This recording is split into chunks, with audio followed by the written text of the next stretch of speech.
Okay, so this video will talk about how to line your joints up properly when you're using resistance machines. So I'm a huge believer of using dumbbells and barbells and pretty much anything that's more of a free weight, but I do understand the value of machines. It's just that sometimes machines, they're not meant to fit all people, even though that's what they try to do. There's ways that you can mess yourself up if you don't set yourself up correctly getting into the machine. So we're going to talk about a couple examples here.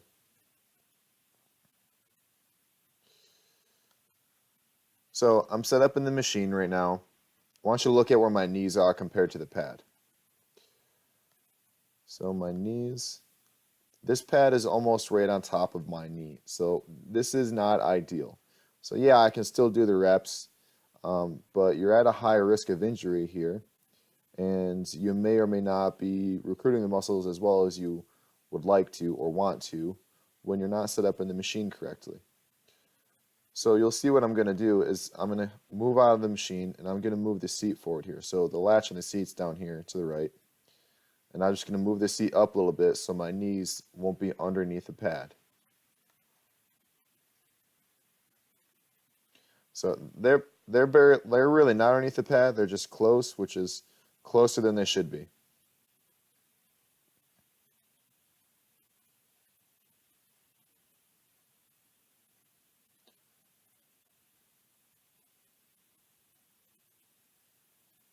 All right, so now it's on my lower thigh, not cramming my knee.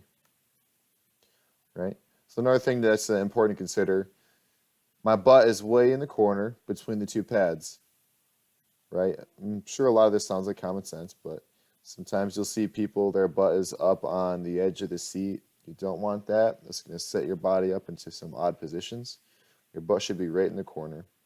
Pad on my lower thigh.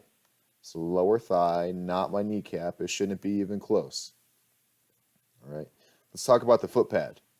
So the foot pad's it's getting pretty low toward my ankles.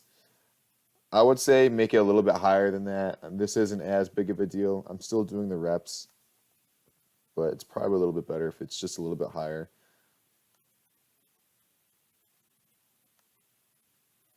Okay, let's pause with my legs extended. So another thing I want to talk about. So this is a hamstring curl machine. Let's think of it as if it was a leg extension machine.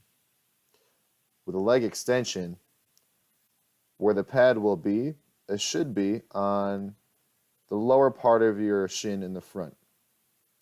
Where you don't want it is pushing into your ankles. Right? You want it on the lower shin and you want to be extending your legs. If you're going to use a leg extension or a knee extension machine, don't be too ballistic about it. I would suggest you go a little on the lighter side. Leg extension machines were designed to rehab quadriceps and knees. If you go too hard on the leg extension, you'll get the opposite effect where it could be painful to your knee. And the reason why is because it's putting a lot of stress on the kneecap and the quad, which is good if you're doing it with lighter loads. It will help build some muscle, but if you've ever put your knees in a weird position where there's a lot of stress, you know it doesn't feel good and it's not good. And that's what you don't want to do with a leg extension. The other thing is, with these machines, notice how my legs are almost straight. They're a little not straight. So let's talk about the angles here. So that's about the angles I'm at. And then what happens, I'm bringing my leg back down, whether it's a hamstring curl or a leg extension. So I'm going up and down between the bottom and this point, right? So up and down.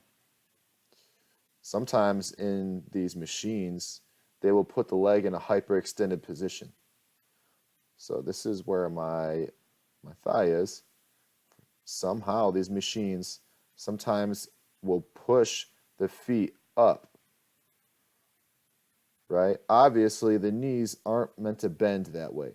Your legs will not bend that way when you're sitting like this. That's not going to happen, or at least not in any sort of healthy situation. At the most, at the very most, your legs should be straight because that's how the kneecap works. So that's called hyperextending when it ends up going this way from your knee joint. And some people are really flexible and they're able to do that, but you should never do that under load, even if you are that flexible, especially if you're not that flexible. You should never do that under load.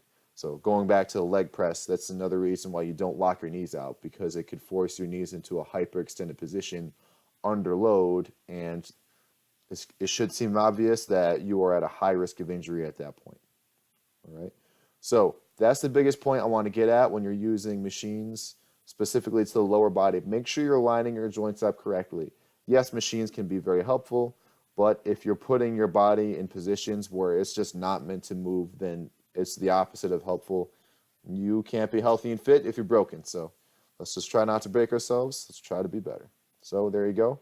That's how to stack the joints on the lower body with resistance machines.